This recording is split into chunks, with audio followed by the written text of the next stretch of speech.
आपका नया चैप्टर शुरू होने जा रहा है, क्रमचय एवं संचय। सबसे पहले यह जान लेना आवश्यक होता है, चैप्टर का जो नाम है क्रमचय तथा संचय। क्रमचय का क्या तात्पर्य है, संचय का क्या तात्पर्य है? केवल क्वेश्चनों को हल कर लेना, गणित को समझना नहीं है। गणित को हमें पढ़ना नहीं है, समझना है। समझना शुरू करें तो सबसे पहले चैप्टर को ही समझें।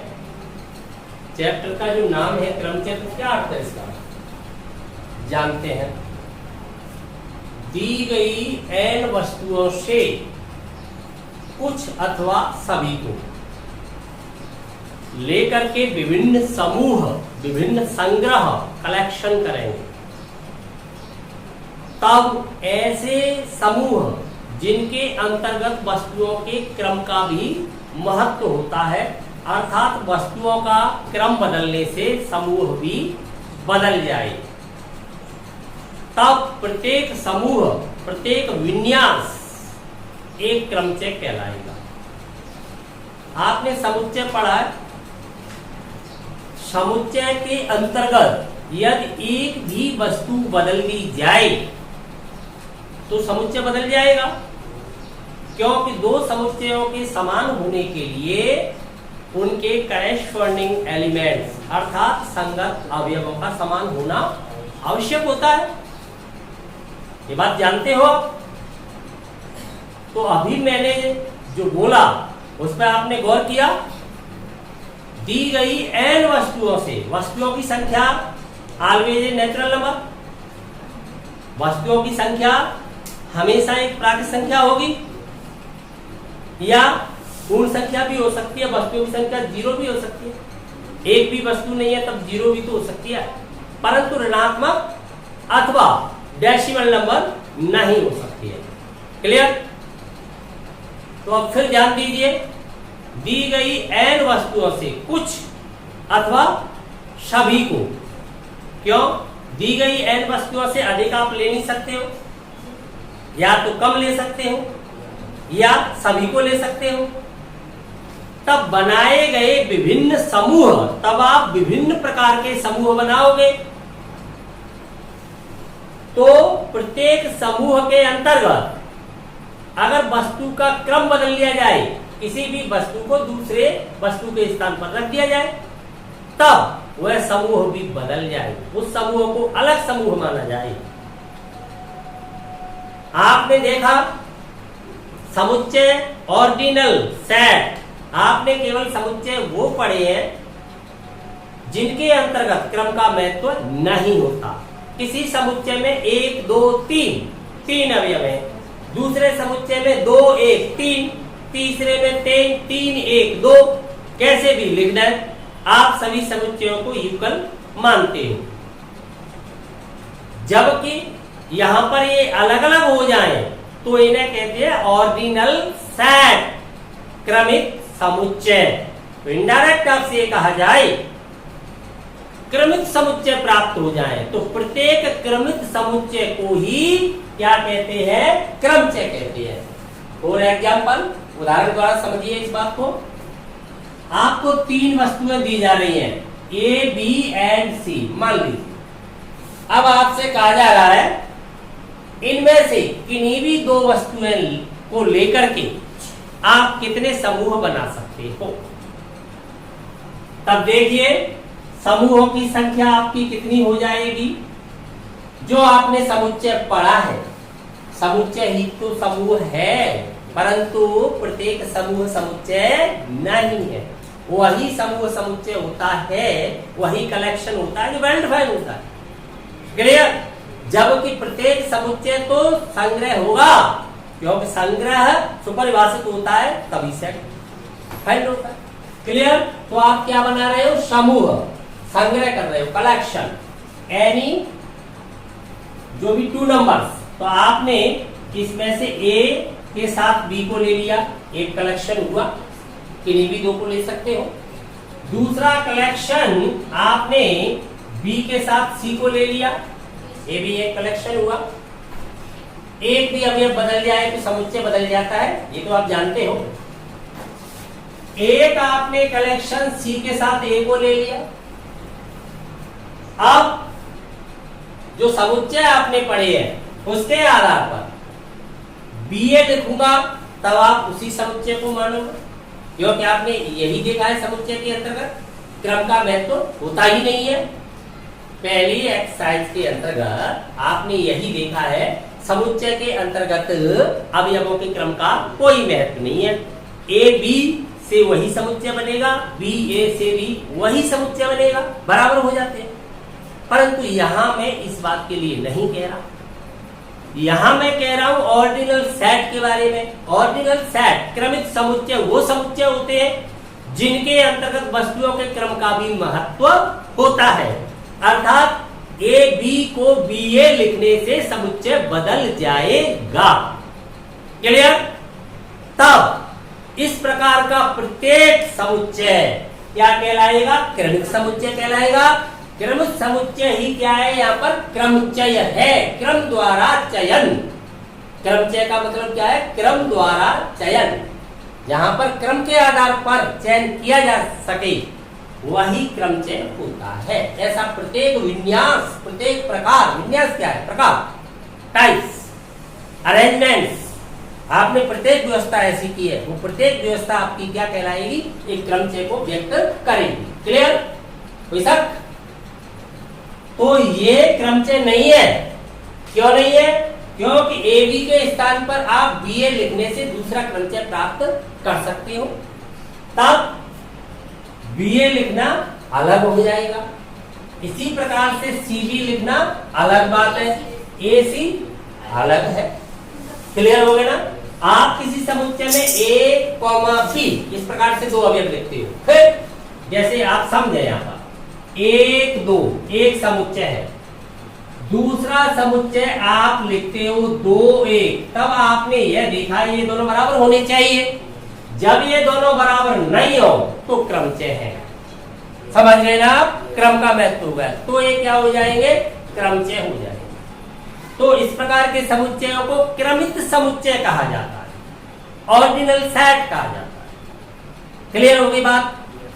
तो इस प्रकार से ए बी से एक समुच्चय आपने एक संग्रह, एक कलेक्शन किया, फिर आपने बी सी से किया, सी ए से किया, तो इनको पलटने से ये कितने हो जाएंगे? 6। तो 3 वस्तुओं से अगर किन्हीं भी 2 वस्तुओं का चयन करोगे, अगर वहां पर क्रम का महत्व है, वस्तुओं के क्रम का भी महत्व है, इंपोर्टेंस है, तो प्रत्येक समुच्चय क्या कहलाएगा?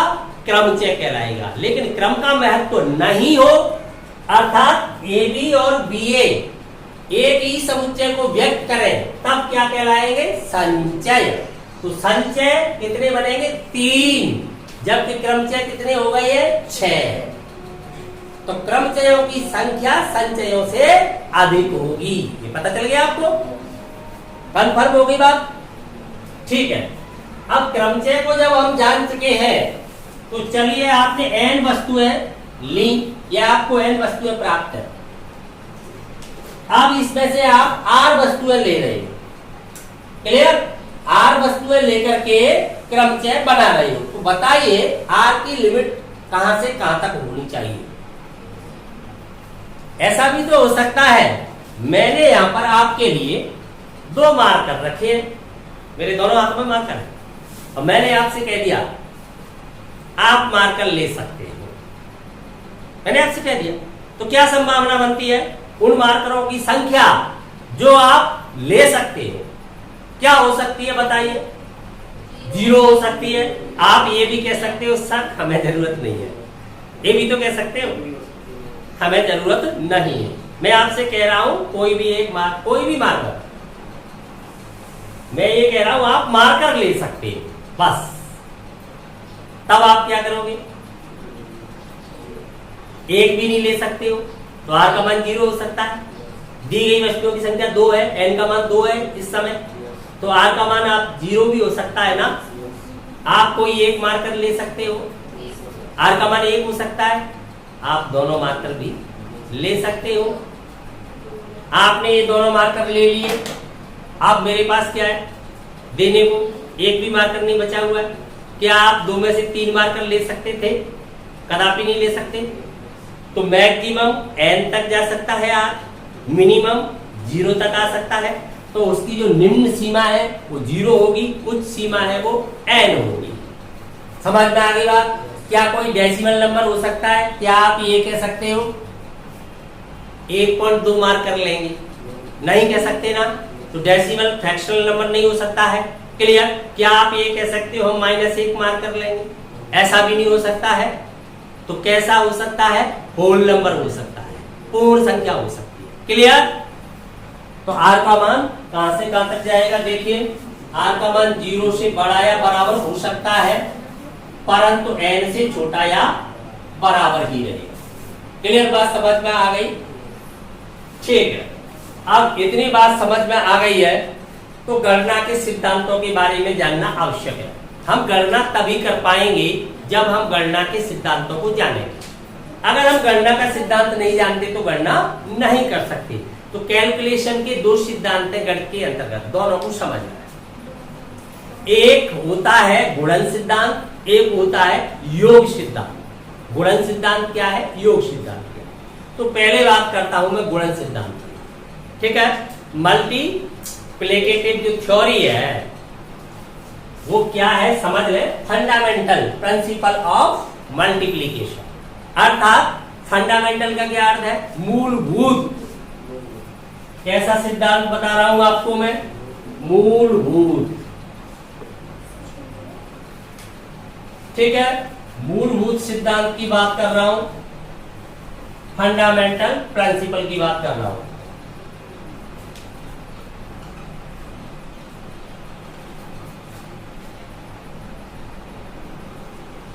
ठीक है? पीएल नहीं है, प्रधानाचार्य हो जाएगा। मैं सिद्धांत की बात कर रहा हूं, पीएल ही है।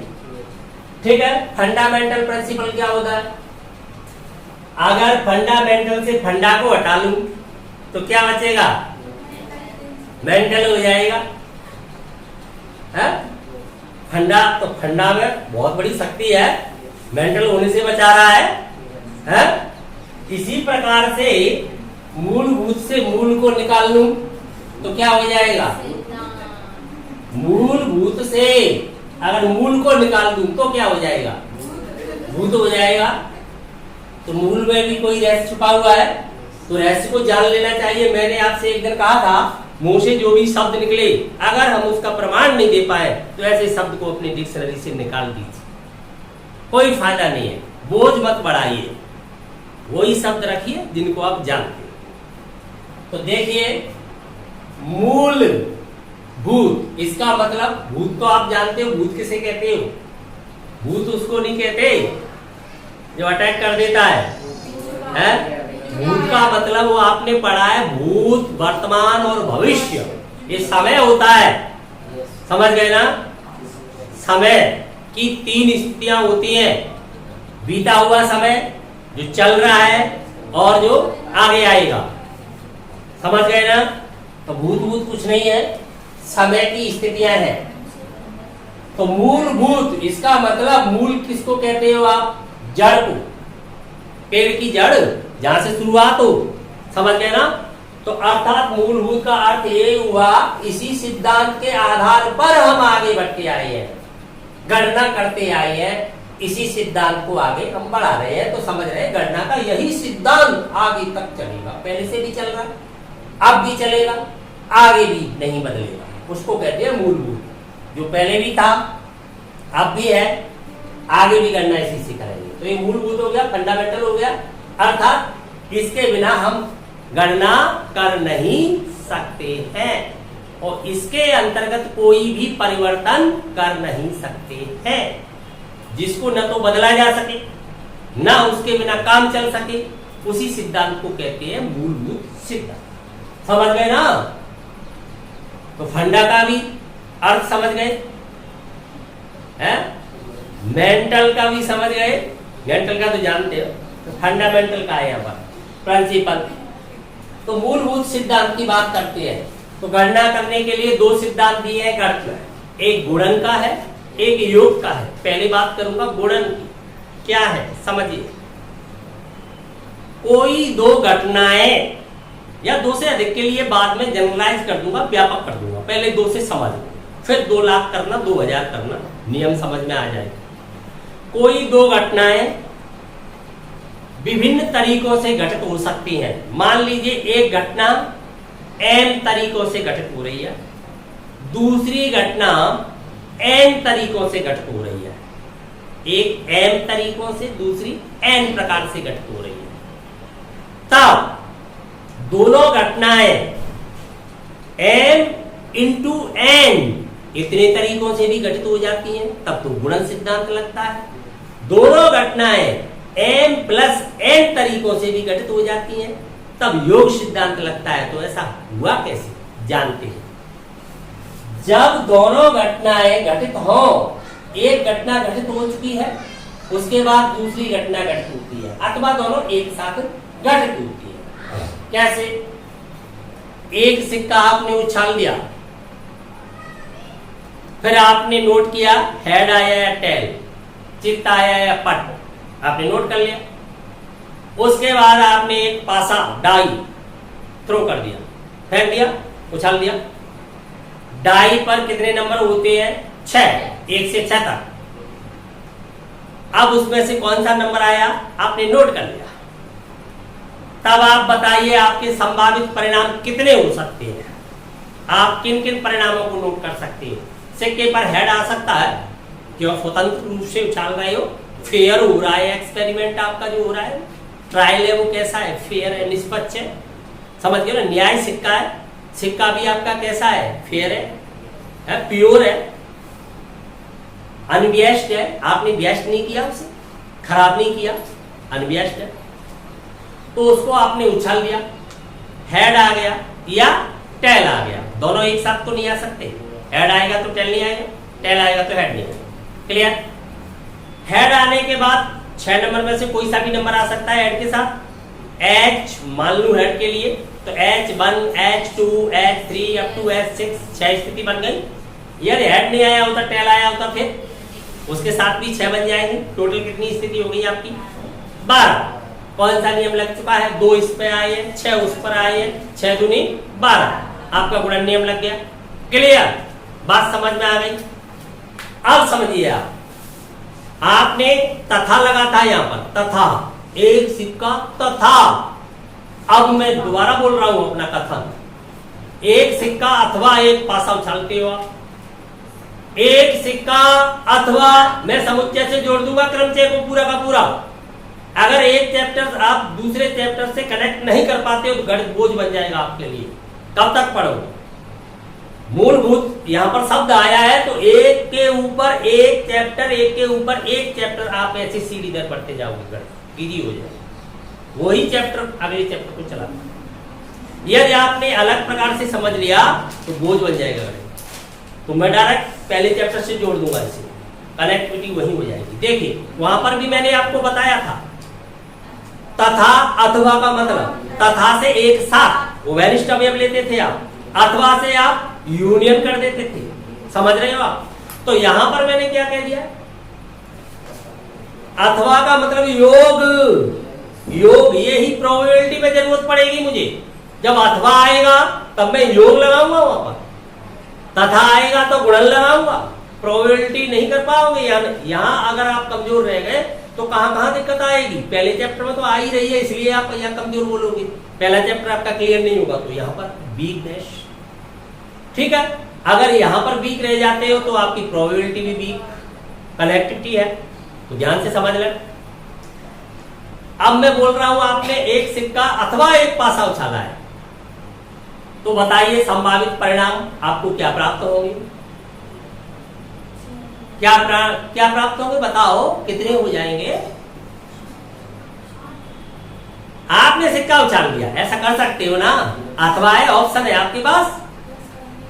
एग्जाम में आप बैठे हो, अथवा भी कर सकते हो, ऐसा भी तो है। 2 ऑप्शन है आपके पास, 2 में से कोई सा भी चुन सकते हो। पहले क्या गारंटी है आप सिक्का उछालोगे? मुझे क्या पता है? आप पासा दोनों रखे है ना, आप आके किसी को भी उठा सकते हो। तो 2 ऑप्शन आप चुन सकते हो। अगर आपने सिक्का चुना है तो पासा क्यों चुनोगे? नहीं चुनोगे ना। तब आपने सिक्का उछाल दिया तो दो परिणाम आ सकते हैं, लेकिन ये क्या गारंटी है आप सिक्का ही चुनोगे? आपने पासा को चुन लिया तो फिर डाई थ्रो कर दोगे तो कितने 6 आ सकते हैं, तो टोटल कितने हो गए आपके पास 8। समझ गए ना? जब दोनों एक साथ उछाल दिए तब कितने हो गए थे 12, कोई एक उछाला है तो कितने हो गए हैं 8। तो योग सिद्धांत और गुणन सिद्धांत समझ में आ गया। अब समझ लीजिए, यहां एक घटना दूसरे को प्रभावित करती है। कहां? योग सिद्धांत के अंतर्गत एक घटना दूसरे पर प्रभाव डाल रही है। क्या प्रभाव डाल रही है? अपवर्जित कर रही है, उसे रोक रही है। अर्थात कोई एक घटित हो जाती है तो दूसरे को रोक देती है। अगर आपने सिक्के का चयन कर लिया है तो पासे को रोक देता है, अगर पासे का चयन किया है तो सिक्के वाली घटना को रोक देता है। अर्थात दोनों एक साथ घटित नहीं हो सकती है। क्लियर? एम आई राइट? तो यदि आपने वहां पर दूसरी स्थिति में आप देखिए, दूसरी स्थिति के अंतर्गत आपने सिक्के को चुना है तथा लगा हुआ है, आपको पासे को भी चुनना पड़ेगा। अगर आपने पहले, सिर्फ इतना कर सकते हो, कोई सा भी पहले या कोई सा भी बाद में, लेकिन गुणन से कोई प्रभाव नहीं पड़ता। आप 2 गुणा 3 करें या 3 गुणा 2 करें। समझ में आ गई बात? 6 गुणा 2 या 2 गुणा 6 आएगा 12 ही, लेकिन प्रभाव केवल स्थितियों पर आ जाएगा, क्योंकि वहां पर पहले स्थान पर जो कृमित युग्म आप बना रहे हो तो उसमें सिक्के वाले H, दूसरे स्थान पर चले जाएंगे नंबर पासे वाले। जबकि आपने पहले पासे को चुन लिया है, बाद में सिक्के को चुना है, तो 1 और वो चले जाएंगे H, वो y कोऑर्डिनेट बन जाएंगे, वो x कोऑर्डिनेट बन जाएंगे, लेकिन टोटल नंबरिंग पर कोई प्रभाव नहीं, उनकी संख्या वही रहेगी। हमारा उद्देश्य यहाँ क्रम से है ही नहीं, केवल किससे? नंबरिंग से, क्योंकि हम उन क्रमचयों की संख्या को ज्ञात करना चाहते हैं। हमारी रुचि कहाँ है? संख्या को जानने में। तो क्रम का को वहां पर फर्क नहीं पड़ेगा, कृमित युग्मों के क्रम का। समझ में आ गई पूरी बात? तो दोनों सिद्धांत समझ में आ गए। मैं दूसरा उदाहरण दे रहा हूं, आपको जवाब देना, आपके परित्राण के लिए दे रहा हूं उदाहरण। मान लीजिए कोई एग्जामिनर 2 बच्चे चुनना चाहता है, 2 बच्चों का चयन करना चाहता है। 2 क्लास है आपकी, एक 10th क्लास है, एक 11th क्लास है। 2 स्टूडेंटों का चयन करना है उसे। 10th क्लास के अंतर्गत 8 विद्यार्थी है, 11th क्लास के अंतर्गत 10 विद्यार्थी है। कम संख्या मान रहा हूं जिससे आसानी से जवाब दे दे। समझ में आ गई बात? 10th में कितने माने आपने? 8। 11th में कितने माने यार? 10। ऐसे मानने में दिक्कत आ रही है तो 10th में 10 ही मान लो, 11th में 11 ही मान लो, आपको ध्यान रहेगा। ठीक है? अब एग्जामिनर को 2 बच्चों का चयन करना है। कितने बच्चों का? 2 बच्चों का। अब कोई 2 बच्चों का चयन करना है तो 2 बच्चे तभी होंगे जब दोनों एक साथ आ जाएंगे। ऐसा तो नहीं सकता है एक बच्चा चुन के चला जाए, फिर 2 बच्चों का चयन नहीं कर पाएगा वो। समझ रहे हो? तो 2 बच्चों के चयन करने की आपने 2 घटना मान ली, एक कक्षा 10 का बच्चे का चयन, एक कक्षा 11 के बच्चे का चयन। तो 2 घटना हो गई आपकी। एक घटना का नाम ए रख लिया, एक का नाम बी रख लिया। तो ए घटना आपकी जो 10th क्लास वाली है वो कितने तरीके से घटित हो रही है? 10 तरीके से, अगर आपने 10 मानी है तो। जो 11th वाली है उसके कुल घटित होने के तरीके आपके 11 हो गए हैं। ठीक है? एग्जामिनर क्या करता है? कोई 2 बच्चों का चयन करता है, तो बताइए वो 2 बच्चों को कितने तरीके से चुन सकता है? 10 × 11 1 से 10 तरीके हो गए। कैसे हो गई समझा दूं। यहां से कोई एक बच्चा उसने अगर चुन लिया, मान लीजिए इसमें 1 से लेकर के 2 ऐसे 10 बच्चे हैं, इसमें मैं ABC से मान लेता हूं ऐसे करके 11 बच्चे हैं। तो एक चुनेगा तो इसमें से कोई सा भी चुन सकता है उसके साथ, इसमें से 2 चुनेगा तो कोई सा भी चुन सकता है उसके साथ, इसमें से एक बच्चा चुनेगा तो कोई सा भी। तो एक बच्चा चुनने पर फिर दूसरे में कितने तरीके बचते हैं बताइए? 11 टोटल। अगर मान लो वो पहले यहाँ पहुंच जाता है, 11th क्लास में भी तो जा सकता है पहले, जरूरी थोड़ी है 10th में आ जाए। 11th में आ गया तो कोई एक चुनता है, तब भी एक के साथ 8। तो आप 11 × 8 करें या 10 × 8 10 × 11 करें या 11 × 10 करें, आएगा 1 से 10 ही। समझ में आ गई पूरी तरह से बात? तो आपके कुल तरीके कितने हो गए यहाँ पर? 1 से 10 हो गए, 10 × 11 हो गए। कंफर्म? कोई डाउट नहीं है? नहीं है तो अब देखिए कुल तरीके आपने कौन से नियम से निकाले? गुणन नियम से। तो एक घटना यदि n तरीकों से घटित हुई, दूसरी घटना n तरीकों से घटित हुई, तो एक साथ दोनों के घटित होने के कुल तरीके m इंटू n हो गए। यानी एक घटना आपने कक्षा 10 के विद्यार्थी का चयन, दूसरी घटना कक्षा 11 के विद्यार्थी का चयन की मानी, तो ये 10 तरीके से घटित हुई, दूसरी 11 तरीके से घटित हुई, दोनों एक साथ स्वतंत्र रूप से घटित हुई। अगर यहाँ पर कोई विद्यार्थी चुन लिया गया है तो आप बता सकते हो दूसरी क्लास से कौन सा वाले विद्यार्थी को चुना जाएगा? नहीं बता सकते ना, तो प्रभाव नहीं पड़ा। एक के घटित होने का दूसरी पर कोई प्रभाव नहीं पड़ा, अर्थात ये स्वतंत्र रूप से घटित हुई, तो इनको कहते हैं म्यूचुअली इंडिपेंडेंट इवेंट। परस्पर कैसी घटनाएं? स्वतंत्र। जब स्वतंत्र घटनाएं हो जाती हैं, एक दूसरे पर प्रभाव नहीं डाल रही हैं, दोनों एक साथ घटित हो सकती हैं, एक के घटित होने की सूचना का दूसरी पर कोई प्रभाव नहीं पड़ता। यहाँ पता चलता है 11वीं क्लास में कि इसमें से 1 नंबर वाला बच्चा चुन लिया गया है, तो इन बच्चों पर कोई प्रभाव नहीं है, कौन सा चुना जाएगा? समझ गए ना? तो स्वतंत्र रूप से घटित हो रही है, तब कौन सा नियम लगता है? स्वतंत्र घटनाएं एक साथ घटित हो सकती हैं, जो अपवर्ती होती है वो कभी एक साथ घटित हो नहीं सकती हैं। क्लियर बात समझ में आ गई? तो ये गुणन नियम लग गया आपका। यहाँ अगर एग्जामिनर जा रहा है 10th में, तो 11th वाले विद्यार्थी उसका इंतजार करेंगे, अवश्य करेंगे, उन्हें पता है हमारी क्लास में भी आएंगे।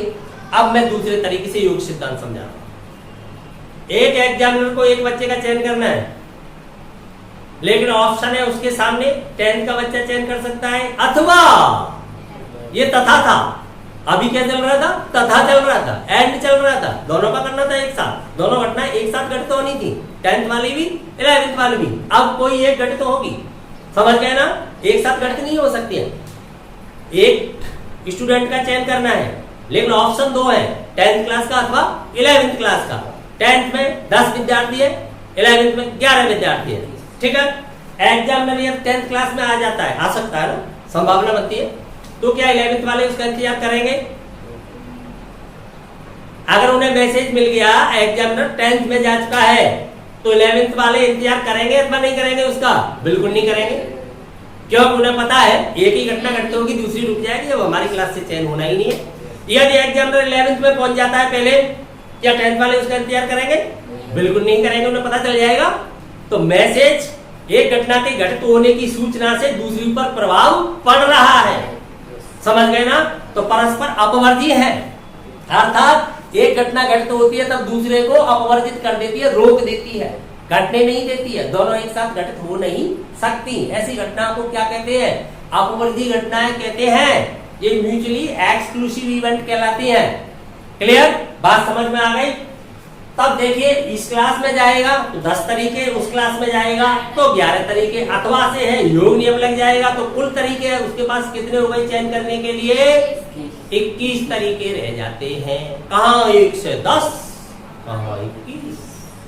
तो ये निर्भर किस बात पर करता है? गुणन नियम लगा अथवा योग नियम लगा।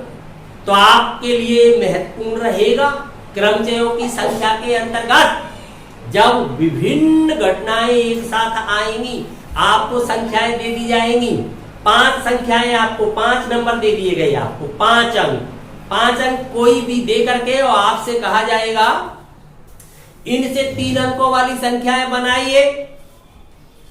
तब आप इकाई का स्थान को भरने के लिए एक घटना मानोगे, दाई के स्थान को भरने के लिए दूसरी घटना मानोगे, सैकड़ा के स्थान को भरने को तीसरी घटना मानोगे, तो वहां पर प्रभाव पड़ेगा कि गुणन नियम लगाना है अथवा योग नियम। जब तक तीनों अंक एक साथ नहीं होंगे क्या 3 अंक की संख्या बनेगी? एक अंक तो आप चुन नहीं सकते कोई भी, आपको तीनों एक साथ चुनने पड़ेंगे, तभी तो 3 अंक की संख्या बना पाओगे। कोई संख्या आपको 3 डिजिट की फाइंड करनी है, 1, 5, 6 मान लीजिए। अब इसमें से कोई एक अंक नहीं लूं मैं, तो क्या ये 3 अंक की बन जाएगी? नहीं बनेगी।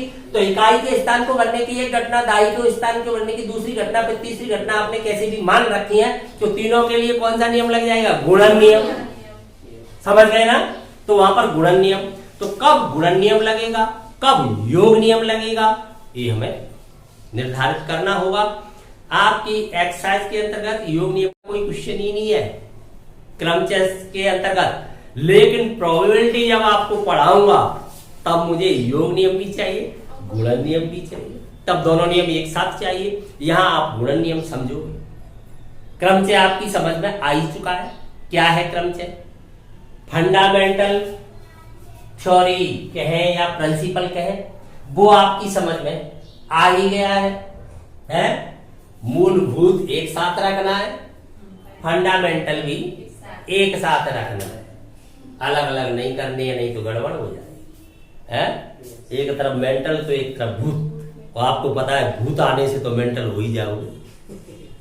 ठीक है, तो अब इसको लिखते हैं, बारी बारी से थ्योरी ओपन करेंगे। जब 7.2 में जाएंगे तब वहां उतनी थ्योरी ओपन करेंगे, 7.3 में जाएंगे तब वहां उतनी थ्योरी ओपन करेंगे, एक साथ पूरी थ्योरी ओपन कर देंगे। आप लोड में आ जाओगे, बोझ सा लगने लगेगा। तो अभी केवल इतना ही समझे, इसे लिखते हैं। ठीक है,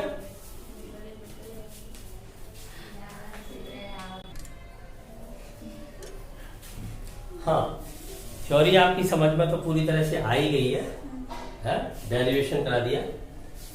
अब इसको एक बार फिर रिकैप में समझ लें। परमुटेशन एंड कॉम्बिनेशन, कॉम्बिनेशन के बारे में अभी चर्चा नहीं करेंगे। क्यों?